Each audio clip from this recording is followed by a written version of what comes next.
এখানে পিকে চক্রবর্তীকে নিয়োগের আগে আপনারা সবাই জানেন মনোজ কুমার ত্রিপুরাজ্যের প্রাক্তন মুখ্য সচিব পিকে চক্রবর্তী যেটা আরো বড় পদে, হয়তো বয়সে ছোট হবে কিন্তু আরো বড় পদে, এবং সেন্ট্রাল গভর্নমেন্টের এডিশনাল সেক্রেটারি এরকম পদ সামলেছেন। এরকম অভিজ্ঞ লোক এক্স্যাক্টলি কত তারিখে তার আপন্ন হয়েছে জানা নেই, কিন্তু 6-7 মাসের বেশি হবে। সাধারণত এরকম যখন নিয়োগ হয় মিনিমাম 2 বছর বা 3 বছরের জন্য নিয়োগ। মনোজ কুমার সাহেব, যিনি আরো বেশ কিছুদিন আগে রিটায়ার করেছেন, তিনি এই রাজ্যের লোকও নন, অন্য রাজ্যের মানুষ। নিশ্চয়ই তিনি মাত্র 6 মাস বা 7 মাসের জন্য এখানে শুধু একটা এডিসি নির্বাচন করানোর জন্য এখানে তিনি এই দায়িত্ব নিয়ে আসেন। তাকে নিশ্চয়ই আশ্বস্ত করা হয়েছিল আপনি এখানে থাকবেন, একটা লেজিটিমেট 2 বা 3 বছর থাকবেন, কিন্তু 6 মাসের মাথায় তাকে হটিয়ে দিয়ে পিকে চক্রবর্তীকে আনা। এখানে গুরুতর প্রশ্নটা কি? এখানেই গেল এডিসি নির্বাচনের প্রসঙ্গ চলে আসে। আমরা কি দেখেছি এডিসি নির্বাচনে? ডক্টর মানিক সাহার বক্তৃতা 28 ত্রিপুরা মিসা পার্টি, ত্রিপুরা মারামারি পার্টি জিরো করে দেওয়া হবে, এডিসি দখল করছি। ঠিক আছে, রাজনৈতিক দল তাদের দলের লোকদেরকে, সমর্থকদেরকে এই উৎসাহিত করার জন্য বলতে হবে, কিন্তু এই বলাটা একটা মুখ্যমন্ত্রী একবার দুইবার নয়, বারবার।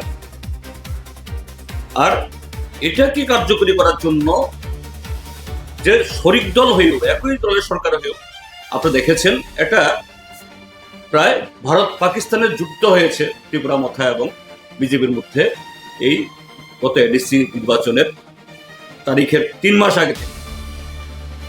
বহু গাড়ি, শত মোটরসাইকেল ভেঙেছে, ডজন গাড়ি ভেঙেছে, বাড়িঘর পোড়া গেছে, পার্টি অফিস লুটপাট হয়েছে, এই জায়গায় গেছে। অর্থাৎ এডিসি নির্বাচন এরকমই সারা দেশে এখন বিজেপি যা করে থাকে, টাকা পয়সা, ইডি সিবিআই, তারপরে বিভাজন দাঙ্গা লাগিয়ে দখল করা।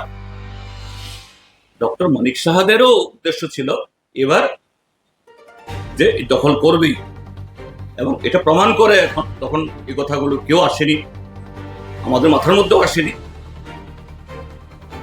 যে মনোজ কুমারকে দিয়েই এসব করা, কিন্তু দেখা গেল রেজাল্ট কি সবাই জানেন। 28টার মধ্যে বিজেপিকে মাত্র 4টাতে সন্তুষ্ট থাকতে হচ্ছে, তাও অল্প ভোটে। অর্থাৎ মনোজ কুমার সাহেব মহোদয় ডক্টর মানিক সাহা এবং বিজেপির ইচ্ছা পূরণে অপারগ, ব্যর্থ। কাজে তাকে প্রিমেচিউরলি লেজিটিমেট টাইম অবধি তাকে না রেখে তাকে বিদায় করে দিয়ে এখানে অসংবাদ, কলঙ্কিত, অভিযুক্ত, যার কোনো ইন্টিগ্রিটি নেই, এরকম লোককে বসানো হচ্ছে। আমরা এই নিয়োগের তীব্র বিরোধিতা করছি এবং সরকারের কাছে আবেদন জানাচ্ছি, বিবেচনা করুন।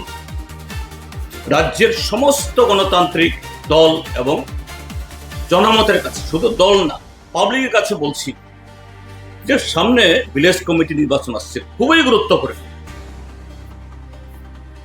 5 বছর নির্বাচন না করে ফেলে রেখে গোটা পাহাড়টাকে এই ভারতীয় জনতা পার্টি দল সাথে মথাও আছে, পাহাড়টাকে খোকলা করেছে। কোন নির্বাচনের প্রতিনিধি 10 বছর ধরে এইভাবে পাহাড়টা খেয়েছে। এখন সেই পাহাড় অর্থাৎ ভিলেজ কমিটি ভোটের আগে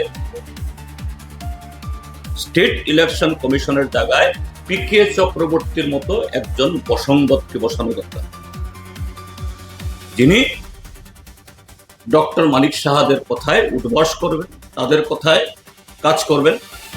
কাজে আমার আবেদন এ রাজ্যের সমস্ত গণতন্ত্র প্রিয় মানুষ, এমনকি বিজেপির মধ্যেও যারা রাজ্যে গণতন্ত্র বিরাজ করো, মানুষের মুক্ত কণ্ঠস্বর এটা উচ্চকিত হোক যারা চান, তারা সরকারের উপরে এই নিয়োগে এরাও প্রস্তাব, আমরা তো বিরোধিতা করছি।